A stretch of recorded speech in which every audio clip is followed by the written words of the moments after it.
Hola, ¿qué tal? Y bienvenidos a Letras Habladas número 16. Como siempre me acompaña mi co-host, Aranza Sánchez Romero. Aranza, ¿qué tal? Bienvenida, ¿cómo estás? Hola Miguel, muy bien. ¿Y tú cómo estás? Bien, bien, y un poquito apenados porque la semana pasada, el martes pasado, no hubo nuevamente otro Letras Habladas. Emitimos una disculpa, ahora fue mea culpa, me acuso a mí mismo. Resulta que mi ordenador se descompuso, el disco duro decidió no funcionar más. Y aunque soy muy organizado, desafortunadamente no había enviado a la nube el archivo que habíamos grabado de- del episodio. Y pues cuando tocaba editarse, la computadora estaba en servicio técnico, así que pues no pudimos disponer de ese material, no teníamos nada adicional y pues por eso no pudimos emitir pues letras habladas tradicionalmente. Bueno, y también agradecerle su presencia en el live. Iniciamos ya desde la semana pasada, desde el sábado, iniciamos ya con estos lives que vamos a estar transmitiendo cada 15 días, en donde vamos a estar leyendo, como ya se pudieron dar cuenta, de una gran obra, El Mundo de Sofía. Vamos a estar ahí destrujándola un poquito y analizándola. Y pues bueno, es una experiencia nueva para Ari y para mí, pero muy satisfactoria. No sé, bueno, a mí fue algo muy grato, muy lindo. No sé, Ari, ¿qué tal? ¿Cómo te sentiste en el live? Bien, también creo que como lo habíamos comentado, al final era un libro que teníamos también muchas ganas de discutir porque es un libro muy leído dentro de los filósofos, El Mundo de Sofía, y como introducción a la filosofía también es como muy interesante, ¿no? Y pues siempre al final creo que muchas veces nos perdemos como en la parte académica, ¿no? De la filosofía, pero creo que leer El Mundo de Sofía nos devuelve como a esa, pues sí, como a esa filosofía que al principio cada uno de nosotros nos acercamos, ¿no? Entonces creo que también fue una buena experiencia. Duda y bueno, no dejen de acompañarnos cada 15 días. Van a estar en directo por si gusta participar ahí activamente o si no verlos, pues obviamente se van a quedar guardados los archivos para que los consulten en streaming. Y bueno, vamos a habilitar un correo, lo estamos habilitando ya para que también si tienen algún comentario, alguna nota o algo que nos quieran hacer llegar, simplemente letrashabladas@filosofiaenlared.com, pues para que nos hagan llevar ahí pues sus comentarios, sus expectativas, preguntas también, que a lo mejor si no pueden participar en el directo, pues nos los pueden hacer y nosotros podrás leer pues en directo y irles comentando. La idea ahí es ir poco a poco avanzando en el texto, así que algo más avanzado, pues tener paciencia para llegar a él y pues acompañarnos ahí. El día de hoy tenemos un tema interesante, un tema peliagudo para muchos y creo que va, como suele ser costumbre aquí en Letras Habladas, va a ser un tema que sea un poquito incómodo para los filósofos porque a lo mejor no vamos a hablar tan bien de ellos, de nosotros mismos, pero bueno, creo que es un tema interesante que vale la pena reflexionar y es sobre la parte esta teoría que tenía Platón, porque bueno, al final del día es una teoría, creo, de que los filósofos serían los mejores gobernantes, que los filósofos tendrían que gobernar. Entonces, bueno, vamos a remontarnos un poquito de dónde viene esta teoría y de ahí vamos a empezar a tirarles a si sí o si no, qué piensa Ari, qué piensa yo y bueno, qué conclusión podemos llegar de que si ser filósofo te hace potencialmente un buen presidente, un buen gobernador, un buen líder. Así que Ari, te doy la palabra, iniciamos con la República. Sí, como comentas, Miguel, al final, bueno, esta parte del rey filósofo es algo que defendió en un inicio Platón y bueno, veremos como a lo largo de la filosofía muchos pensadores, no solo filósofos, sino también algunas otras personas que están interesadas dentro de la filosofía lo retoman, pero inicialmente viene de justo este diálogo que escribe Platón, es uno de los más famosos, que es La República, ¿no? En donde aborda muchísimas cuestiones, de hecho es un libro muy extenso y bueno, esta parte del libro de la República, y aquí habla un poco, o empieza hablando Platón un poco de la justicia, ¿no? Y se pregunta qué es la justicia. Y al final como que la intención es un poco descubrir qué es la justicia y cómo se representa o cómo se encarna ya en el ser humano, ¿no? Pero como este es un tema muy complicado, incluso, o sea, si lo trasladamos hasta nuestros días, hay muchísimos filósofos que hoy en día se han preguntado sobre el tema de la justicia y parece que es un tema que pues siempre está, un concepto, ¿no? Que siempre está cambiando y que del que podemos debatir muchísimo. Eh, em, la intención un poco de Platón o por qué se llega un poco a esta parte o a esta teoría del rey filósofo es porque al final lo que quiere descubrir tanto Platón, pero en este caso Sócrates, que es al final el personaje como principal dentro de este diálogo, es ver qué es la justicia y cómo se presenta en el ser humano, ¿no? Y Platón al final va a decir, bueno, es que para poder un poco entender la justicia en el ser humano, hay que analizarla como a gran escala. ¿Y cómo es esto? Bueno, para poder decir qué es la justicia en el ser humano, hay que analizarla en cómo es la justicia dentro, pues, y dentro de la sociedad.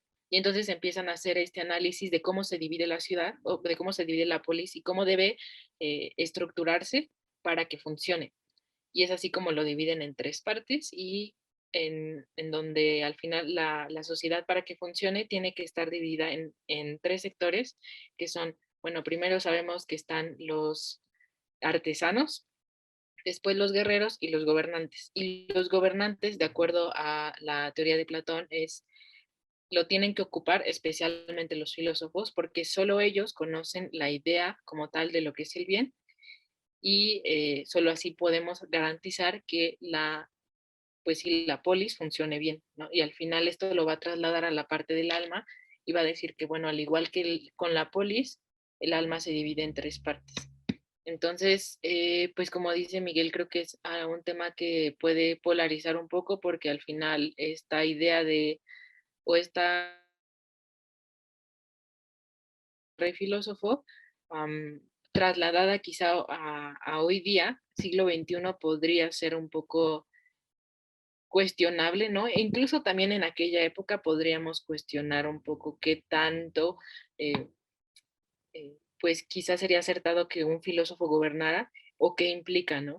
Y por eso quisimos hacer un poco como este desglose de hacernos esta pregunta, ¿realmente un filósofo puede gobernar o estar al frente de una polis? Y sí, es que realmente es un tema tentador, es un tema que quizá cuando te lo dicen, ¿no? Y si estás en filosofía dices, bueno, a lo mejor sí, me lanzo para las próximas elecciones, pero realmente eh, creo que, aunque sí se tienen que tener claro estos conceptos de, pues, de justicia, de respeto ciudadano, de toda esta división, pero sobre todo quizá de justicia, que es el tema más espinoso, quizá entre toda la política, la gobernanza. Y el problema es, ¿qué te hace un buen gobernante? ¿O qué es un gobernante? Al final del día, un gobernante es un líder. ¿Y qué hace a una persona que sea un buen líder? Diga, está el famoso dicho de que si naces o te haces, pero también al mismo tiempo, un líder que es, un líder es una persona que sabe mucho, un líder es una persona que quizá no sabe, pero puede delegar, un buen líder es quizá una persona que sabe reunir un grupo de personas, que sabe crear equipos en donde puedan funcionar. ¿Qué te hace un buen líder? Porque al final del día, el saber mucho no te condiciona, no es un efecto dominó de que sabes y porque sabes vas a saber llevar el control. Al final del día, si lo trasladas a la gobernanza de un país, de un estado, de un municipio, de una provincia, o si lo trasladas incluso a la administración de un sitio, de una empresa, te tienes que rodear de un equipo de personas, porque una sola persona es imposible que logre llevar a cabo algo, porque es una labor titánica, es una labor sobrehumana. Y en esta cuestión, antes creo que abordar incluso de esta parte de que si saber o no saber te hace mejor o no, ¿tú cómo defines lo que es un líder? ¿Qué es un líder para ti, Ale? Creo que concuerdo mucho en esto que dices porque antes se requiere no solo de una persona que, o sea, no se requiere solo de conocimiento, sino saber precisamente esta parte, ¿no? De ser un líder. Y yo creo que ser un líder para mí significaría como, o sea, implica muchas cosas, ¿no? Pero evidentemente implica también pues saber trabajar en equipo más que nada, ¿no? O sea, y tener como ciertas habilidades sociales, pero también habilidades que te permitan relacionarte tanto, bueno, interpersonalmente como intrapersonalmente, ¿no? Con aquellas personas con las que trabajas. Pues sí, como la parte de trabajar en equipo, creo que si la desglosamos al final, implica también el hecho de poder eh, delegar ciertas cosas, ¿no? Pero también un poco, incluso hasta diría yo, como esta parte de conciencia, pero también de humildad, porque muchas veces cuando estás en un equipo, eh, quiere decir que entonces tú tienes que desempeñar ciertas tareas, pero obviamente pues nadie es perfecto y habrá momentos, eso es 100% seguro, en los que te vas a equivocar. Y creo que algo muy importante en un líder es saber reconocer qué puede y qué no puede hacer, porque si no los reconoce y también tampoco reconoce qué puede y qué no puede hacer, bueno, tampoco podrá cumplir con esta parte de delegar, ¿no? Y de también saber que, bueno, hay cosas que esa persona desconoce y que por eso justamente, porque desconoce ciertas cosas o incluso muchas cosas, es justo porque tiene un equipo detrás, ¿no? Entonces, creo yo que al final, bueno, eso yo definiría como tal, como un líder, pero Algo que me marcó mucho y me gusta mucho en una de las definiciones cuando, bueno, empecé a rearmar filosofía en la red y se empezó como que a maquetar esta nueva ola de filosofía en la red. Es uno de los cursos que tomé. Tuve que tomar varios cursos para poder llevar a cabo esta labor y sigo en constante actualización. Eh, es que un líder tiene que ser una persona que busca que su equipo, que las personas que le rodean, saquen lo mejor de sí. Un líder tiene que ser esa persona que los impulse, que impulse pues pues a su equipo a ser mejores. Y que más que abogar por ti, es abogar por ellos. Tienes que pensar siempre en ellos y que ellos se potencialicen. Porque si las personas que tú tienes a tu cargo, por decirlo de alguna manera, sacan lo mejor de sí, obviamente unas se sienten más felices y otra más importante, bueno, sacan a flote el proyecto, la nación o lo que sea. Entonces, una es esta parte, otra lo que muy bien dices es reconocer no solo tus errores, sino reconocer que no sabes todo y que el quizás ser experto en un área no te hace por ello experto en todo. Pero también algo muy importante es que también esa no es una excusa para decir, bueno, a lo mejor yo no sé no sé, digamos, planteándolo en filosofía en red, yo no sé de programación, entonces, ahora sí, una frase muy española, aunque se oye muy raro en Latinoamérica, pero cojo a un español, acojo a un programador y me encargo de que él o ella sea la persona encargada de ello. Y ya, me desligo de esto y pues no pasa nada. No, o sea, una cosa es que no sepas per se, pero tienes que tener una formación de algo básico de las cosas en las que te rodeas. Un presidente, por ejemplo, no es, bueno, yo no sé de salud, entonces agarro al mejor secretario de salud, al mejor doctor, al mejor virólogo y ya él se va a hacer cargo de las cosas. Ok, sí, voy a contratar quizá al mejor en mi equipo, pero yo me tengo que formar eh, en esa área y al menos saber lo básico. Saber que el otro va a tener la capacidad y va a ser el que va a desempeñar la labor y va a delegar esa función, pero también no por ello yo desligarme de esto, porque entonces te optas a la más fácil, de que no es mi problema, es tu problema y al final del día el líder, la responsabilidad es del líder y la responsabilidad, desgraciadamente, cuando funcionan las cosas, se ve en el líder, ¿no? Ya, o sea, el presidente es muy bueno porque pues nuestro equipo de salud va muy bien y pues es por el presidente. Y cuando va mal, pues también es el presidente que la regó. Cuando a veces el que hizo que hicieran bien las cosas es pues, las personas que están detrás del presidente y las personas que hacen que funcione mal también son por las personas detrás. Entonces, al final del día tú vas a tener una responsabilidad, tú vas a tener esta imagen pública, pero no por ello te tienes que desligar. Por eso mismo tienes que saber de qué te hablan, tienes que estar interesado en la función y tienes que tener este hambre por querer saber, pero sin querer opacar. Y también algo importante cuando delegas es cómo delegas, porque hay gente que te dice, bueno, tú te vas a hacer cargo de esto, pero lo vas a hacer así, así, así, así, con esta estructura, así, así, así, y así, así, así, y le vas a poner punto y coma.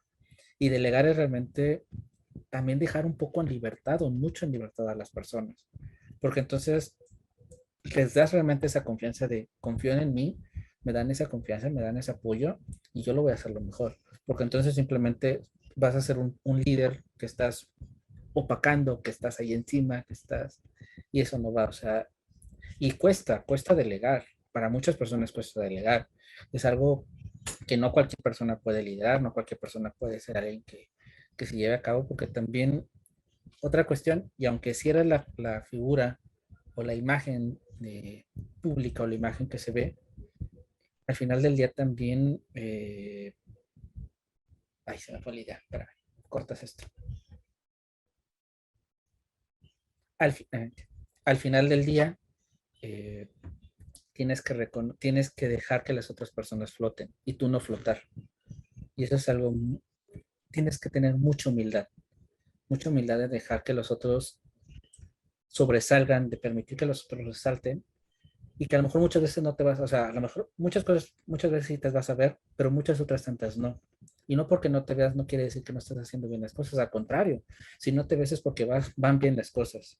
Pero esta humildad choca mucho, y ahí es donde quizá va a calar mucho a los filósofos o a las personas cultas, choca mucho a veces cuando te jactas de ser culto, cuando te jactas de tener una maestría, un doctorado o incluso una licenciatura, o que te jactas de haber leído mucho porque el leer, el informarte, el saber, indirectamente y a veces sin querer, y a veces lo haces de una manera, pues sin pensarlo, te hace un poco soberbio, un poco, es que yo sé, es que yo he leído mucho, es que eso, yo ya tengo aquí mi biblioteca llena y pues no, tú no sabes nada porque tú solo ves series de Netflix. Entonces, es cuando la humildad conflictúa y en esta parte, creo que ya remontándonos ahora hacia Platón, el ser que un filósofo sea un buen dirigente político, sea un buen político, no sé qué tan bien engrane porque en general, y así con pincitas y con muy, los filósofos de humildes no tenemos mucho, sino todo lo contrario. Sí, debates, sí, te peleas y sí reconoces que no sabes nada, como dirían por ahí, pero per se es como que yo sé y yo solo sé y entonces yo solo puedo hacer lo que. Así que yo solo sé que no sé nada, yo solo sé que yo solo puedo hacerlo. Entonces no sé ahí, Ari, cómo ves esta parte. Creo que, pues es que concuerdo mucho. Bueno, aparte de eso, creo que me gustó mucho como tu definición que diste del líder y creo que al final nos da como la pauta para empezar a pensar, bueno, pues al final, como tú decías, no porque una persona o en este caso un filósofo sepa demasiado, quiere decir que frente, ¿no? O sea, como un líder, y estamos hablando de un Estado-nación, se desempeñe bien necesariamente, ¿no? A mí me gusta siempre como hacer una distinción que es el hecho de que tú leas mucho o el hecho de que tú sepas muchas cosas, no sé, como tanto como rigurosas en el sentido académico como de cultura general, te puede hacer, o sea, son como dos cosas completamente distintas, ¿no? O sea, creo que ser inteligente tiene que ver con, pues no sé, como saber muchas cosas en el sentido, como lo dije, académico, pero ser sabio es saber aplicar esa información y saber usarla, y ojo también como saber usarla como para el bien. ¿No? Porque creo que al final eso concuerda mucho con la definición de sabiduría o de sabio que pues nosotros tenemos que buscar como filósofos, ¿no? Entonces, creo yo que, y concuerdo, ¿no? Mucho en esta parte de los filósofos, ¿no? La verdad es que eh, pensándolo un poco desde la perspectiva de filósofos eran muy distintos a lo que son ahora, ¿no? Y quizás en ese tiempo era un poco más factible o no sé, es un poco más fácil imaginar que un filósofo como gobernante encajaría. ¿Por qué? Porque al final los filósofos en ese tiempo eran personas eh, que no solo sabían, vaya, de filosofía, sino que estaban preparados en muchísimas otras cosas. En oratoria tenías, básicamente si eras un filósofo, tenías que saber o significaba prácticamente que sabías desempeñarte bien frente, ¿no? Y frente a aquellas personas que te seguían, ¿no? Entonces eras buen orador y tenías conocimientos en retórica y tenías conocimientos en lógica, que como sabemos en lógica, bueno, al final lo que te ayuda es a saber estructurar tus pensamientos, ¿no? También muchos eran científicos, ¿no? Sabían evidentemente como de política, ¿no? Porque eran los que más teorizaban sobre la política en aquel tiempo. No había como tal políticos, sino filósofos y pues sabían de ciencia o algunos eran físicos, etcétera. Es decir, estaban preparados en muchas áreas, pero aún así creo yo que el hecho es algo muy distinto allá pararte frente a una nación o en este caso frente a una polis y saber eh, ser un líder, ¿no? Como decíamos, ¿no? Y creo que hoy en el siglo XXI es mucho más complicado quizás hacernos esta idea, ¿no? Porque como dices tal cual, esto no es algo de lo que solo pecan los filósofos, sino es algo en general, pero, o sea, hablando exclusivamente de lo que, pues de lo que conocemos, ¿no? En este caso, lo que yo más conozco es cómo son los filósofos en la parte académica. Y pues lamentablemente concuerdo en eso, ¿no? Muchas veces creemos que sobre todo cuando vamos empezando, ¿no? O sea, sobre todo aquellos filósofos que van empezando, es muy fácil que tú por saber muchas cosas por justamente reflexionar sobre temas sientas como que sabes más que ellos, que eres más inteligente que ellos y que puedes más que todas estas personas. Y es muy fácil, demasiado fácil como caer en la soberbia y en la arrogancia y creo que muchas veces a eso le pasa a los filósofos, que se quedan ahí lamentablemente, ¿no? Sobre todo en aquellos filósofos que se dedican un poco como a esta parte académica. Obviamente no son todos, pero sí es algo que yo he visto que es más, que es muy común, ¿no? Entonces, evidentemente, pues tener estas características, como dices, no encajarían con las de un líder, porque como dices, un líder tiene persona que busque, pues no solo sobresalir en lo que está haciendo esa persona, sino más que nada el buscar que las personas que son su equipo, ¿no? Y para las que en este caso sería como el proyecto o un Estado-nación, sean las que más se vean beneficiadas, ¿no? Entonces, a lo que voy es que muchas veces, o sea, que es fácil quizá no sé, para un estudiante de filosofía o para una persona que por primera vez se acerca a un texto o a un diálogo como la República, pensar que el filósofo sería como el gobernante ideal, pero la realidad es que ser gobernante en este sentido y ya pues a algo más actual como ser presidente o estar al frente de una nación implica muchísimas otras cosas, implica muchísimas más habilidades que solo el hecho de saber cosas relacionadas a política, ¿no? O algo, o sea, como de ese estilo, ¿no? Y es que como dices, una cosa es ser inteligente, otra cosa es ser sabio, y otra cosa que está muy, podemos decirles boga, pero que es real, es la llamada inteligencia emocional y las habilidades blandas. Y muchas veces, o la mayoría de veces, las personas inteligentes en lo que se entiende por inteligencia como tal, en la sapiencia, su inteligencia emocional no está tan balanceada. Y eso no te hace ni más ni menos, ¿verdad? Eso es capacidades de cada quien. Pero obviamente la inteligencia emocional te hace la empatía, te genera este contacto, te generan todas estas herramientas que incluso rebasan la retórica, rebasan ahora sí que el verbo, rebasan todas estas ideas y te llevan más a realmente pensar en las personas, a realmente involucrarte y en que, por ejemplo, un líder, un presidente tiene que pensar en su pueblo, en los gobernados, pero también en su equipo. Tiene que tener este balance. Un CEO tiene que pensar sí en su compañía, en que venda, en que logre sus objetivos, pero también tiene que pensar en su equipo, en la estabilidad de su equipo.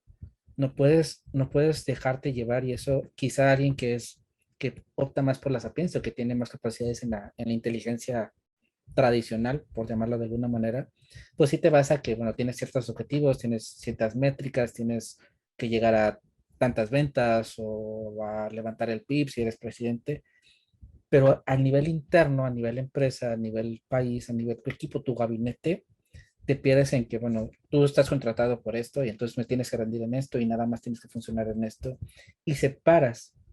Y precisamente la inteligencia emocional te hace parte de esos sentidos de que son personas, de que son, hay sentimientos, en que hay emociones, en que te tienes que preocupar por ellos y que tiene que ser algo también auténtico, porque muchas veces eh, también cuando van CEOs o presidentes con esta inteligencia emocional, pues lo haces como que porque tiene que ser y pues es parte del protocolo, pero realmente tiene que nacer de ti, tiene que ser auténtico este preocuparte, este sentimiento.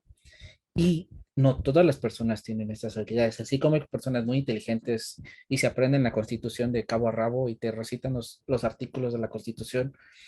Esa misma persona no le puedes exigir, no le vas a pedir que a lo mejor sea empático, porque no va a poder, su pensamiento va a ser muy racional y aquí la ley dice que es blanco, es negro y nada más. Y obviamente tiene que ver a alguien que diga, bueno, pero hay un tono gris y este gris puede funcionar. Entonces, en ese sentido, sí es como que complejo no solo por los conocimientos que puede adquirir un filósofo ahora o antes, sino también por todas las habilidades y herramientas que necesitas y que son cosas que influyen por tu cultura, por tu ADN, por tu genética, por tu personalidad, que te hacen o no ser esta persona que sea líder y que un buen presidente, un buen líder tiene que ser alguien, no que sea el mejor, sino que se sepa reunir, juntar con los mejores. Y eso es lo genial de los grandes empresas, las grandes naciones, los grandes proyectos. No es porque tienen el líder, no es el más fregón de todos, no es el doctor. A veces el líder no es ni el doctor, no es ni licenciado, pero se supo juntar con las personas adecuadas, supo juntar a los mejores talentos. Y otra cosa muy importante, supo torear, bueno, no sé si en España conocen la expresión, supo balancear esos talentos. Porque haciéndolo algo muy llano, algo muy, muy banal, esto pasa, por ejemplo, en los grandes equipos, por ejemplo, de fútbol, y a veces podemos comparar nóminas, no sé, el Real Madrid con una nómina muy elevada y a lo mejor otro equipo más pequeño de Europa. Y a veces los equipos pequeños logran mejores resultados que un equipo que tiene una nómina de superestrellas. Y esto parte del vestuario, pero parte no solo del vestuario, sino parte de cómo sabes administrar los egos de las personas. Porque también cuando tú reúnes un equipo de superstars, tienes que saber como líder, y esa es una capacidad que no lo agarras por inteligencia, que lo agarras con inteligencia emocional, lo agarras con empatía, lo agarras con saber liderar, precisamente liderar. Sabes cómo no permitir que los egos se sobrepasen y que dentro de internamente no fluyan estos conflictos de interés en donde sepas tú, ok, tú tienes este ego, bueno, a ti te llego de esta manera, a ti te llego de la otra manera, a ti te llego de esta manera, para saber explotar de cada persona sus mejores capacidades sin que se conflictúen y que generen equipo. Y esto no lo aprendes en un libro. Por más que haya libros de coaching, de lo que sea, no lo vas a aprender en un libro, lo vas a aprender en caliente, en vivo, y esto tampoco es un conocimiento que se adquiere por una formación, sino se adquiere realmente, lo tienes tú en la persona y la persona lo sabe, tiene ese talento de incluso de saber vender, de saber convencer, de saber decirle, bueno, oye, tú eres, pues a lo mejor eres el mejor en esto, te puedes potencializar en eso, pero tienes que hacer equipo con él o con ella y entonces tienes que ajustar todas estas cositas que per se, por ejemplo, un filósofo per se está en la caverna, está solito y se pone a hacer sus ensayos, se te pone a divagar por allá, pero no tiene esta interacción. Y los que tienen también son más de debatir, más de confrontar y tú dices esto, yo digo el otro y por qué tú dices esto y yo tengo mi verdad, tú tienes tu verdad y bla, bla, bla, pero no logras realmente entonces empanar y hacer esos equipos, digo, porque no solo es, ok, junté a los mejores, pero no por tener a los mejores es garantía de éxito, es saber cómo vas a hacer que esos mejores realmente comulguen y trabajen para un proyecto en común. Y esas son habilidades que la inteligencia tradicional no te los da, o al menos esa es mi perspectiva y también parte de mi experiencia de... Y creo que ahorita se me vinieron como tres cosas a la cabeza, que fue, bueno, primera es esta parte de los filósofos, ¿no? Yo creo que en ese tiempo, o sea, como que, y Platón al final lo que hacía era como veía al filósofo como el ser humano ideal, ¿no? Y en este sentido, bueno, o sea, si realmente el filósofo fuera ese ideal que tanto planteaba Platón, es decir, yo creo que Platón sí veía en los filósofos líderes y en este sentido sí veía en el filósofo a una persona humilde, a una persona que supiera, pues no solo que tuviera conocimientos en materia política, sino que también pudiera vincularse con las demás personas de una manera adecuada. O sea, yo creo que sí veía Platón realidad en el filósofo, pero pues la realidad es que, o sea, si nos ponemos muy realistas, ¿no? Estas son características que no necesariamente encontramos en una persona por ser filósofo. Digo, en aquella época el hecho de que una persona estudiara filosofía y tuviera todos estos conocimientos, aún así no garantizaba que fuera una persona que se desenvolviera bien ya siendo gobernante. Y hoy en día yo diría incluso que los filósofos salimos de la academia teniendo conocimientos muy, o sea, estando muy como bajos en nuestra manera de comunicar. La verdad es que quizá antes era más fácil o incluso se le ponía mucho más atención a eso, pero yo creo que hoy en día el filósofo es un comunicador muy pobre y se va a escuchar muy feo, pero creo que es algo real, o sea, eh, y más por esta parte, como lo dijimos, de la soberbia y de la arrogancia, ¿no? Que muchas veces es muy fácil caer en eso y al final por eso, bueno, eso no lo digo yo, creo que es algo como muy evidente si nosotros vemos cuál es la urgencia de la filosofía. Si tú hoy le preguntas al filósofo cuál es la urgencia de la filosofía hoy día, te va a decir sacarla a las calles o algo parecido, ¿no? Difundirla. ¿Y esto qué demuestra? O sea, al final, si nosotros nos metemos en este razonamiento, creo que lo que nos da a pensar es, bueno, ¿quiénes son los que estudian filosofía como tal a profundidad? Los filósofos. Entonces, de quién, o si como filósofos, sacando la filosofía a las calles o dándole esta difusión, querría decir que lo que estamos haciendo realmente, o sea, que sabemos lo que estamos haciendo y cómo lo estamos haciendo. Pero si nuestra urgencia, después de tantos tiempos, sigue siendo esa, de sacar la filosofía a las calles, quiere decir que no lo estamos haciendo bien, ¿no? Y que entonces nos faltan esas habilidades. Creo que ahí pues podría ser como esa evidencia, ¿no? El hecho de que nosotros tengamos esta urgencia hoy como filósofos, ¿no? Y que la urgencia tenga esa, digo que la demuestra justamente eso, ¿no? Que los filósofos carecemos de esas habilidades, ¿no? Entonces creo que pues sería muy difícil hablar de un filósofo como gobernante, ¿no? Que estamos muy lejos de ese ideal que Platón ponía dentro del filósofo, ¿no? Y otra cosa es, bueno, en esta parte de como tú dices, ¿no? Que al final, pues un líder necesita como vincularse, ¿no? También saber pues no solo tener conocimientos muy precisos de lo que está haciendo, sino también importa más el cómo te vinculas con tu equipo de trabajo, ¿no? O con la gente que te rodea, ¿no? Yo me acordaba en esto de una entrevista que estaba oyendo hace un tiempo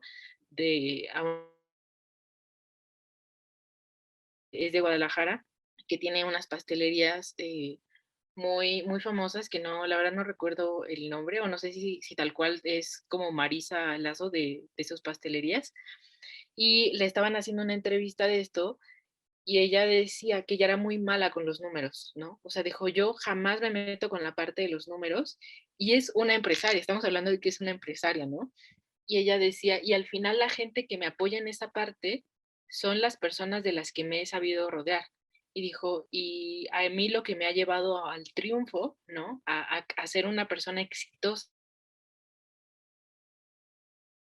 en otras personas, el talento que ellos no ven. Y esta parte se me hizo muy interesante, ¿no? Porque ella decía, muchas veces tú como persona, o sea, como líder, ser líder muchas veces implica ver en las otras personas el talento que ellos no ven en sí mismos. ¿No? Y darles como esa confianza, ¿no? Esa confianza de, oye, ¿sabes qué? Yo veo en ti esto. Y muchas veces esas personas van a dudar del talento que tú ves en ellos. Y por eso es que es muy importante como la manera en que un líder se vincula con esas personas, ¿no? Y ella decía como en muchas ocasiones veía que había una persona muy talentosa o que era muy buena en algo, pero esa persona no lo sabía ver en sí misma, ¿no? Y entonces era cuando ahí decía, ahí es cuando yo tengo que entrar bueno en esto y recalcárselo, incluso aunque sabes que a lo mejor le falta todavía desarrollar como ciertas habilidades, etcétera, pero sabes que esa persona es como valiosa en un área en donde tú, la verdad es que por más que tú a lo mejor no sé, como que te eduques en, por ejemplo, en este caso del dinero o en finanzas, sabes que otras personas tienen ese don natural, ¿no? O sea, como que es algo que se les facilita y a ti a lo mejor no, es algo que tú tienes que aprender y no quiere decir que no lo puedas desarrollar, pero como muy fácil, ¿no? Y ella decía, hay que saber ver eso en las demás personas, ¿no? Y, y eso te da a pensar un poco al final de cómo muchas veces lo que te lleva a ti a estar en el lugar en donde estás, sobre todo a contribuir, ¿no? Como persona y también como líder frente a un proyecto, tiene que ver mucho más con el hecho de cómo te relacionas con las demás personas y de qué personas te rodeas, ¿no? Y también el tercer punto tiene que ver con un libro como que habla un poco de eso, ¿no? Que al final, digo, es algo completamente diferente, pero habla un poco de la psicología del dinero, que así se llama el libro, y habla básicamente de cómo en el momento en que tú tomas decisiones, importa muy poco realmente la educación que tú hayas recibido, sino más bien entran en juego otros factores mucho más importantes, como dónde creciste, cuándo creciste, o sea, en qué época o en qué contexto histórico naciste, y porque al final eso determina tu forma de actuar. Entonces, no importa tanto el hecho de cómo tú este, fuiste educado o sea, de hasta qué nivel académico o cuántos conocimientos tengas respecto a algo, sino más bien el cómo tú fuiste educado y en todo el contexto que hay alrededor de ti para que tú pudieras tomar ciertas decisiones, ¿no? Y al final este autor concluye que es mucho más importante de lo que te rodeas, ¿no? Y el cómo y bajo qué marco o contexto fuiste educado, que el hecho de cuánto, y eso es algo que se me hizo genial, la parte académica, la parte rigurosa, ¿no? La parte como racional o estructurada son cosas que tú puedes aprender, ¿no? Y más hoy en día, ¿no? Que tienes el Internet como a tu disposición, ni siquiera necesitas como tal, no sé, como invertir tanto como en tu educación, porque ves como hay muchísima información gratis en Internet, ¿no? Por ejemplo, tenemos artículos o tenemos, por ejemplo, YouTube, que es un lugar en donde puedes encontrar información así infinita, y son cosas de las que tú fácilmente, si te lo propones, puedes educarte poco a poco. Pero esta parte de las habilidades,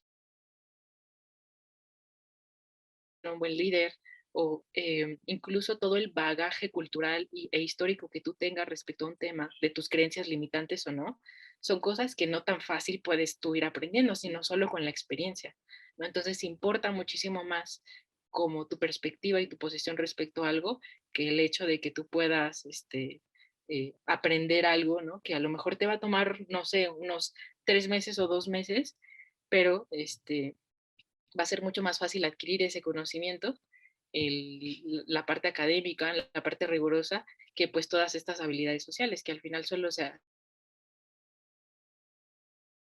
perspectivas y vivencias que has tenido a lo largo de tu vida, ¿no?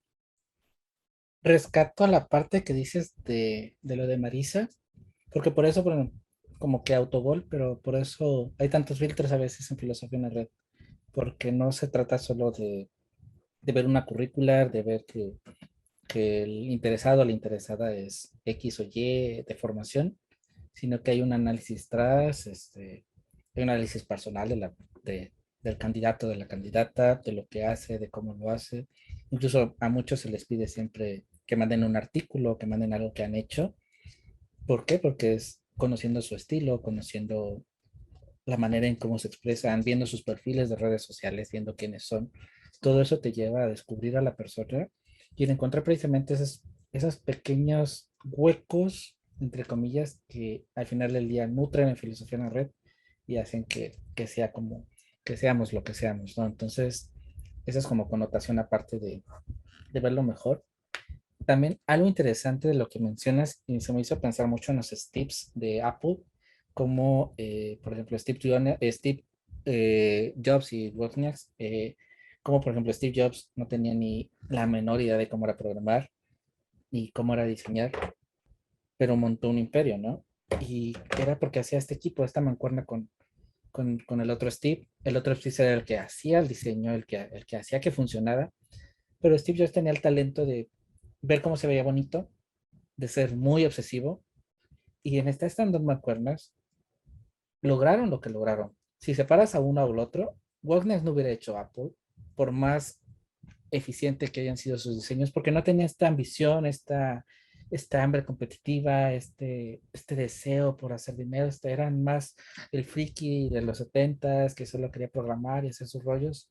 Y el otro pues, tenía sus delirios de grandeza, pero no sabía hacer nada en cuanto a cosas técnicas.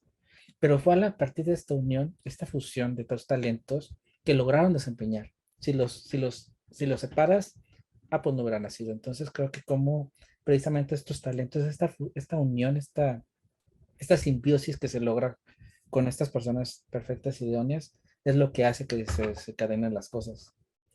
Otra cosa de lo que comentabas es como esta hambre de sacar la filosofía a las calles, ¿no? Y yo me quedo, más que sacarla a las calles, no sé por qué no nos preocupamos por hacer que se viva la filosofía y que se practique la filosofía, porque al final del día, ¿de qué sirve divulgar? Y eso se va a ir medio raro, y partiendo de un sitio de divulgación, pero al final del día, ¿qué te sirve divulgar si las personas solo se quedan con, ok, divulgó, aprendí, pues ya sé quién es Platón o ya sé qué pensaba fulano, pero pues ahí me quedo y no la llevas a la praxis, ¿no? Que es lo que, por ejemplo, tratamos de hacer en Letras Habladas, que es como que sacar este conocimiento ahí absorto en la burbuja del saber y tratarlo de llevar a una práctica, ¿no? A reflexionar, a ponernos a cuestionar, a no darlo por sentado y a tratar de incluso incomodar a los filósofos. Entonces creo que esta es la parte más sabrosa y creo que es lo que más deberíamos de, por ejemplo, Filosofía Narrar lo trata de hacer y hay muchos canales que lo tratan de hacer ya, que es como ahora sí que vulgarizar, por decirlo de alguna manera, la filosofía y trasladarla a la cultura popular, trasladarla a las películas, trasladarla a estos análisis, estas críticas, en donde realmente ves que sirve la filosofía para algo y lo ves en algo concreto, no lo ves como que, sí, sí sirve porque pues dicen que sirve y pues ya, sino realmente en cuál es su utilidad. Y otra parte de lo que me lleva a pensar es que creo que el filósofo actual perdió mucho esta famosa frase que tanto recitamos y tanto tarareamos, que es solo sé que no sé nada, pero creo que antes sí se la creían y se abogaban con esta humildad de decir, realmente sé poco, realmente me falta conocer, o como dirían por ahí, daría todo lo que sé por lo mucho que desconozco, pero creo que se quedaron en frases que antes sí se comulgaban con esas frases, pero creo que ahora no. O al menos creo que la mayoría de los filósofos lo optan, no porque se digan que ya lo saben todo, pero creo que se quedan en esta hora de ya sé mucho y aunque me falta saber, pero ya sé mucho. Y ya sé mucho no se va. Entonces es donde pierdes este hombre ideal, este ser humano ideal que planteaba Aristóteles. Decía de que realmente antes sí el filósofo reconocía que no sabía, reconocía que le faltaba, y pues entonces rozabas en este sentido de humildad, de saber reconocer que necesitabas más. Y ahora es como que sí, yo sé que necesito, pero ya tengo mucho. Y creo que en esto hemos perdido esta pisada en cómo nos vamos hacia allá. Y hay otra cuestión que analizábamos cuando empezamos como que a esquematizar un poco este capítulo, que yo lo comentaba Ari, que algo que me gusta mucho de, por ejemplo, del comunismo, algo de lo que me gusta del comunismo, de las, como así con pincitas, es la meritocracia. No sé, por ejemplo, eh, hay lugares en donde realmente el que está en donde está es porque realmente tiene, por méritos ha llegado, porque sabe, porque demuestra que sabe, porque demuestra que tiene habilidades, porque hay filtros. No sé esta parte, quizá como lo veas, la meritocracia como a lo mejor un mejor camino hacia a los líderes, a la política, a gobernar, o igual es más irnos como por el lado tradicional de la democracia tradicional. ¿Cómo ves esta cuestión ahí de la meritocracia? Creo que, por ejemplo, la meritocracia, si la analizamos desde un práctico como es en el que tú y yo estamos, o sea, al final es muy criticada, ¿no? Pero creo yo que la meritocracia en ciertos sectores, ¿no? Y aplicado a ciertos lugares, creo que sería algo adecuado. Y en ese punto concuerdo como, de hecho, era la vez pasada que platicábamos, te decía yo, como no lo había visto desde tu punto de vista, pero creo que concuerdo totalmente, ¿no? Porque al final creo que en algo tan trascendental como un líder que está al frente de un Estado-nación, creo que sí importa mucho lo que, o el camino recorrido, ¿no? El camino de también, como dijimos, importa mucho, pues evidentemente saber que, o sea, en este caso de una persona que está al frente de un estado, saber qué es lo que está haciendo, ¿no?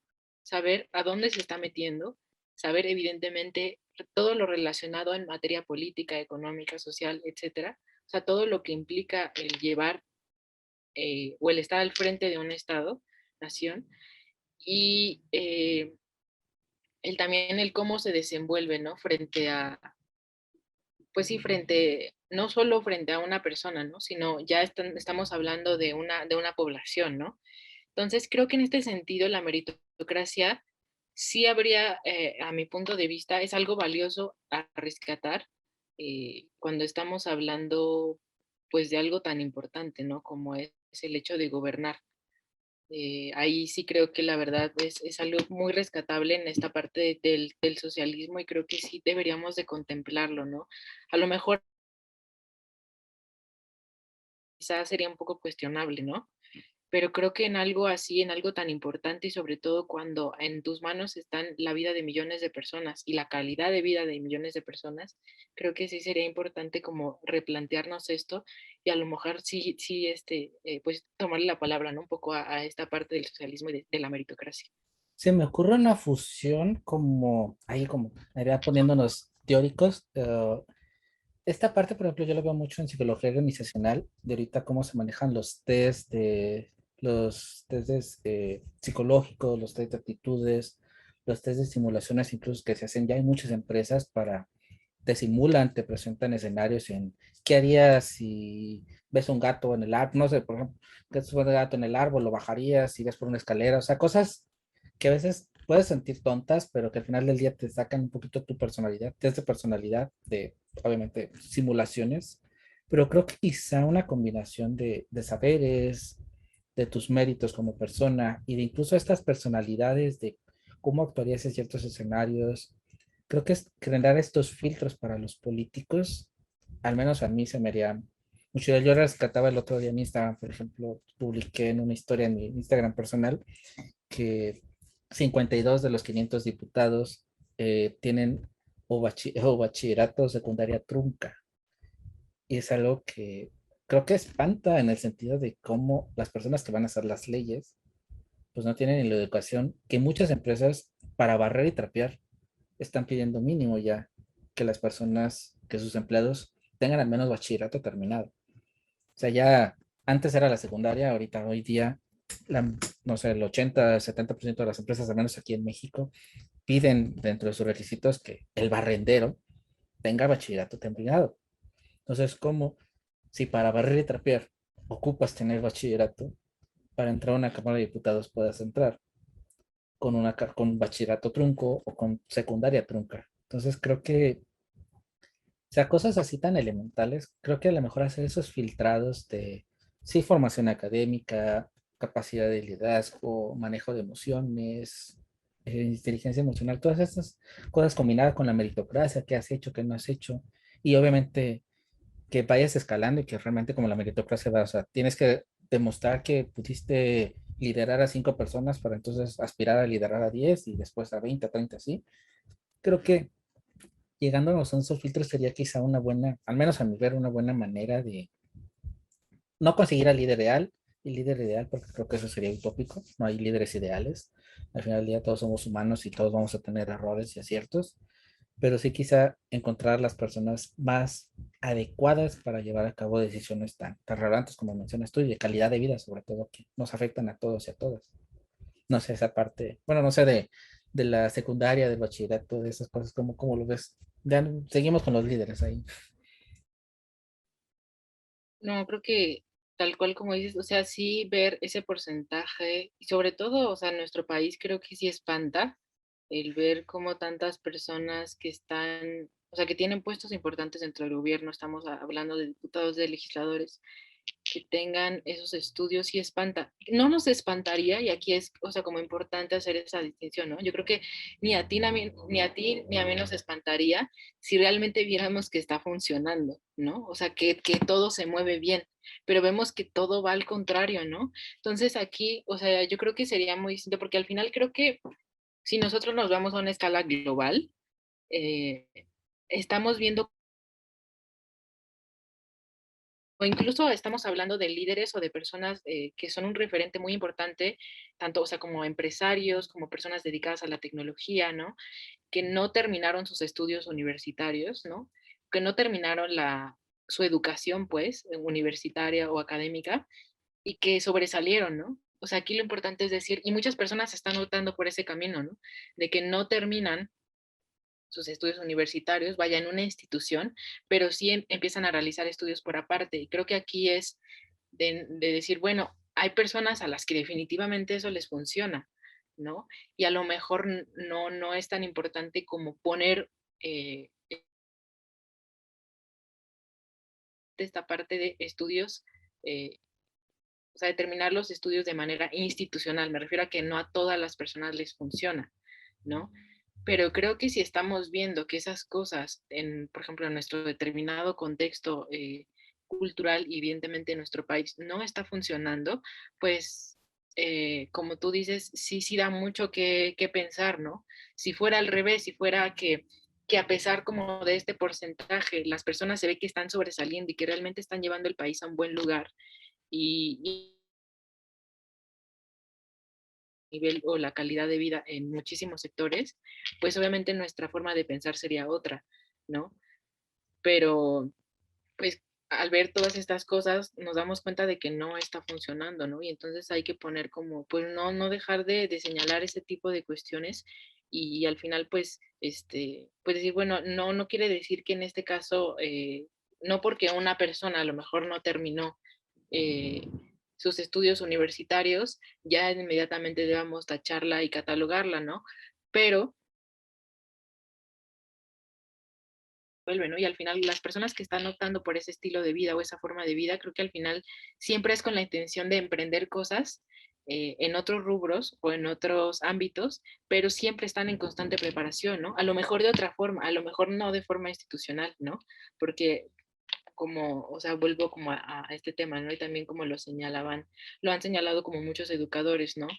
Evidentemente la parte, pues, institucional o académica tiene muchas deficiencias, ¿no? Pues sí, en México, pero también en otros países, ¿no? Pero al final estamos acá ni tampoco pues la mayoría de la gente duda de lo importante que es estarse educando, ¿no? Aunque sea no institucionalmente, pero sí teniendo una formación que ayude pues tanto a ti como persona, como los proyectos que quieras emprender o en los que estés involucrado, ¿no? Es que creo que has dado en el clavo, o sea, no es, como dices, no es no terminar la universidad, pero es seguir constante desarrollo. O sea, por ejemplo, citamos a Bill Gates que se salió de Harvard, citamos a Steve Jobs que también se salió de la universidad, pero al final del día se siguieron capacitando y tenían liderazgo, trabajaban, o sea, letal. O sea, no nada más es me salí de la universidad y me hice rico porque ya no estudié, o sea, te implica un constante crecimiento y te implica una constante capacitación y creo que a lo mejor si esta no educación la remontamos a 20 años para atrás y decir que, híjole, no pude estudiar la secundaria porque pues tenía que hacer esto o lo que sea, ponle que se la puedas comprar y que a lo mejor te aspire a un puesto de, pues, público. Pero hoy en día técnicamente te formas desde o sea, al menos aquí en México hay ya afortunadamente muchos medios para formarte, muchos medios para capacitar, para sacar la secundaria, para sacar el bachillerato, incluso para sacar la universidad. Y creo que si ya estás aspirando a que dices, ya llega ese diputado, ya no puede decir que no tienes ni tiempo ni dinero para no hacerlo. O sea, creo que el demostrar esta hambre por aprender y el demostrar estos méritos, esto realmente, ok, quizá mi historia de vida no me permitió estudiar tradicionalmente, pero mientras tanto yo me fui formando en esto o fui logrando esto, pero bueno, ahorita que estoy llegando a este puesto, pues ya voy a tener tiempo y a lo mejor sí me voy a comprometer a terminar mis estudios o al menos sacar el papelito, al menos hasta bachillerato, ya decir que no soy tan así. O sea, creo que demostrarías que tienes ese interés tanto por superación personal y como incluso dar ejemplo a las personas, decir, bueno, yo puedo, sin saber, puedo llegar a un puesto importante y en este puesto importante pensar con las personas y además demostrar y ser un ejemplo de que puedo hacer que otras personas sigan mi ejemplo y se inspiren a ser mejores. Entonces, creo que esta cuestión es un poco, como dices, no se ven los éxitos, no se ven los resultados. Si los viéramos, pues a lo mejor diríamos, bueno, o sea, incluso aunque no sepas leer y ni escribir, pues bueno, si sabes hacerlo, está bien. Pero son personas que van a hacer las leyes, o sea, que van a votar por las leyes, no es ni incluso ser el presidente, que el presidente a lo mejor nada más mueve el pandero, no mueve y lidera las cosas. Es aquí parte de las personas que tienen la responsabilidad de decidir qué es lo legal, qué no es lo legal, qué es lo justo, qué es lo injusto. Y que esas personas no tengan como que conocimientos básicos de la ley. Si le pregunto a lo mejor cuántos artículos tiene la Constitución, no lo van a saber. Entonces, como que alguien que haga eso es como que un poco, o sea, no es que sepan, pero tampoco que no sepan. Creo que ahí es buscar una línea media y como dices tú, esta hambre por saber, hay un eslogan de una escuela bueno, lo voy a decir de Platzi, es nunca parar de aprender. Entonces creo que esta hambre, ¿no? Este deseo de querer ser mejor, y de lo que comentaba yo, ¿no? De reconocer que no sabes o de que sabes, pero que necesitas saber y que no te hace el saber decir, es que ya estoy muy cómodo en este saber, sino que necesito más y más y más esta hambre, este, que haga que no seas petulante, que haga que te pises ponga los pies en la tierra y digas, ok, reconozcas que necesitas, sí sabes y a lo mejor puedes compartir ese conocimiento, pero al mismo tiempo reconocer que necesitas más conocimiento. Creo que este feedback es lo que nos haría realmente llegar a este hombre ideal de Aristóteles, en donde realmente podemos ver a un pensador, a un filósofo que realmente pueda ser un buen líder, porque al final el líder pues va a aprender de los otros y también tiene que enseñar a los otros algo, o sea, cómo liderar, coordinar, trabajar, cosas que vayan desencadenando este constante feedback, retroalimentación. Ari, no sé si quieres concluir de alguna manera con alguna frase matona o si no ya nos despedimos dime, ¿cómo deseas concluir? Pues creo que hemos tocado muchos puntos importantes, pero rescato como lo que decías, creo que al final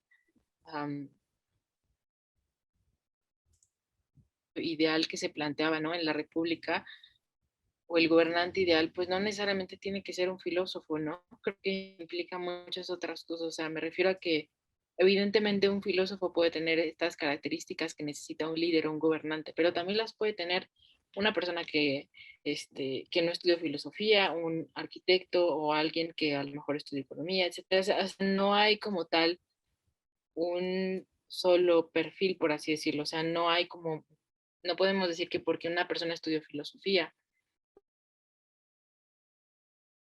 ciencias políticas, o etcétera, etcétera, sea una persona como adecuada para liderar. Creo que se necesitan muchísimas cosas, ¿no?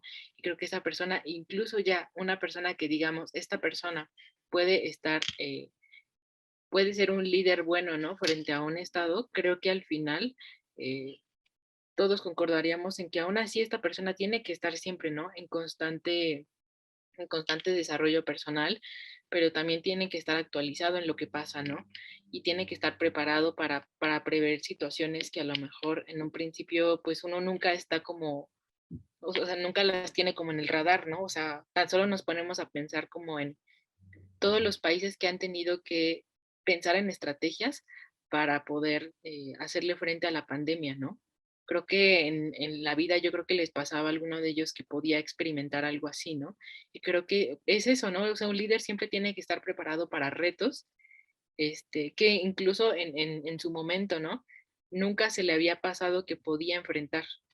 Y al final no tiene mucho que ver, como lo decíamos, con esta parte de saber demasiado, sino tener esa disposición, ¿no? De decir, bueno, sí, yo sé manejar muy bien estas cosas, pero al final también tengo un equipo y también tengo personas que son mucho mejores que yo, ¿no? haciéndole frente a estas cosas y pues apoyarte de eso, ¿no? Entonces yo diría que respecto, por ejemplo, a esta pregunta que nos hacíamos de si realmente un filósofo rey podría ser, ¿no? Como tal, como gobernante, hoy pues yo diría que no, ¿no? Y esa sería como mi conclusión, ¿no? Pero no quiere decir que como tal un filósofo no puede por ser filósofo, sino más bien que requiere de habilidades que si las tiene, pues adelante, ¿no? Pero pues involucra muchísimas otras cosas, ¿no? Y también saber ser líder, que como ya vimos y como platicamos, implica muchísimas cosas que son pues muy complejas y que también es algo que siempre está o necesitamos estar como ejercitando, ¿no? Esa sería como mi conclusión, pero no sé si tú quieras concluir algo.